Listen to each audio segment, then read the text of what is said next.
Iran is claiming responsibility for a recent missile barrage that hit near a U.S. consulate complex in northern Iraq.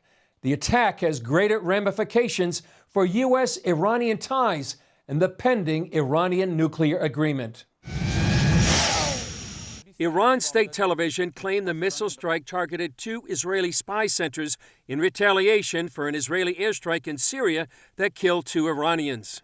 Once again, we warn the criminal Zionist regime that repeating any evil acts will be followed by harsh, decisive, and destructive responses. Despite Iran's declaration, the attack represents an escalation in U.S.-Iranian tensions. The Iranians are striking against the United States over and over again with zero reaction from the Biden administration. But former State Department official Ellie Cohanim says the absence of a U.S. reaction seems to be related to nuclear talks in Vienna. What I am deducing from this pattern from the Biden administration is almost a cover-up for the Iranian regime's actions because they are so dead set on re-entering the JCPOA 2015 Iran deal. The Wall Street Journal reports the U.S. and Russia have worked out an agreement to exempt Russia from some Ukraine-related sanctions in order to save the deal. The revived deal would relieve sanctions against Iran,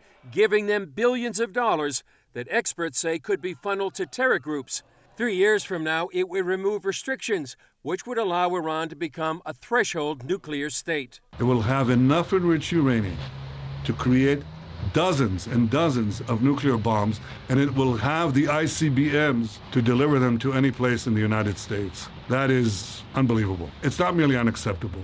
It endangers not only my country, Israel, but your country, the United States, and the entire world. Biden administration was planting a bomb in the middle of the Middle East and lighting the fuse. That's what this deal does. Middle East expert Tony Bedran warns the nuclear deal could have far-reaching consequences.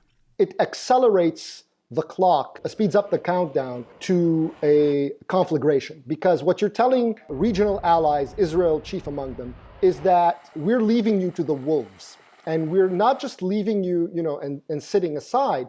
We're actually funding the party that has, a death to Israel, death to America agenda. Israeli and Jews around the world celebrated the holiday of Purim from the Book of Esther. It tells the story of a wicked advisor to the Persian king who plotted to kill all the Jewish people, but instead the plot was overturned and the Jewish people saved. As an Iranian Jew, the story of Purim is a dear one to my heart, and there are many organizations that are encouraging Americans to contact their members of Congress against the Iran deal. And so all of the Esthers out there, please do what you can. Israel and other Middle Eastern countries are fighting an increasingly critical war against UAVs or drones launched by Iran and its proxies in the region. But as CBN Middle East correspondent Julie Stahl tells us, Israel is a world leader at fighting this menace. This mission from March 2021 didn't make headlines or the nightly news, but it made history. 2 Israeli F-35 jet squadrons scrambled to intercept 2 Iranian drones heading for Israel. This is a historic milestone for the Israeli Air Force that is a leader in the world and carried out the first UAV interception with an F-35 aircraft. Historic and yet crucial for Israel's future survival. Dubbed 2 bridges, it marks the first use of the F-35s in this way. Defending the skies of Israel is the first mission every pilot learns to carry out, and this was exactly the mission we took off for. We carried out an interception of 2 Iranian aircrafts that were aimed to infiltrate the state of Israel and to carry out hostile activities in Israeli territory. The Shahad 197 drones have a wingspan of 22 feet and can fly more than 1,200 miles. That provides the ability to reach Israel and return to Iran. Iran has employed and increased this form of terrorism for several years by using the drones to collect intelligence, deliver munitions and supplies, while also launching attacks. According to an IDF intelligence officer, Iran is equipping and training its proxies, such as Hezbollah and Hamas and the Houthis in Yemen, with these weapons. Seth Frantzman, author of Drone Wars, says there's more.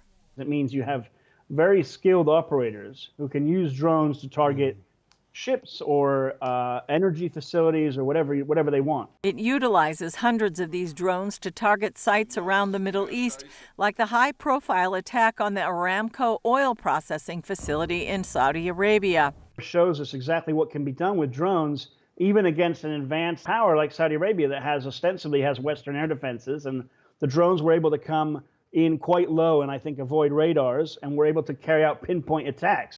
And last summer's attack against the Israeli tanker Mercer Street. During last year's war between Israel and Hamas, Iran launched a drone from Iraq that was downed over the Jordan Valley. 4 years ago, Iran launched a UAV from Syria, reportedly carrying explosives intended for delivery to terror groups in Judea and Samaria. A combat helicopter intercepted it inside northern Israel. As part of the negotiations for the Iran nuclear deal, a major concern is that sanctions will be lifted and the regime could funnel more money to its proxies. That, along with the specter of a nuclear Iran, would threaten global security. Julie Stahl, CBN News, Israel's Ministry of Defense, Tel Aviv. Alpha.